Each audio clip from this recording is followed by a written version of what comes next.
Diqqat aholiga tezkor xabari. Tunda Qirg'izistonda sodir bo'lgan zilzila kuchi afsuski O'zbekistonga ham yetib keldi. Assalomu alaykum hurmatli tomoshabinlar. Eng so'nggi xabarlarni o'tkazib yubormaslik uchun hoziroq like tugmachasini bosib qo'yishni unutmang. Diqqat qiling, tezkor xabar. Qirg'iziston Respublikasida zilzila sodir bo'ldi. Uning kuchi O'zbekiston Respublikasi hududida ham sezilgan.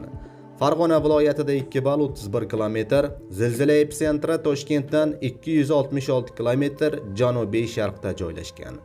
Zilzilaning sodir bo'lgan vaqti 14-iyul tungi soat 23:37 da. Magnitudasi 3.6 ball, chuqurligi 10 kilometr. Epitsentri O'sh Qirg'iziston Respublikasida. Koordinatalari 40.36 gradus bo'lgan, deyiladi xabarda.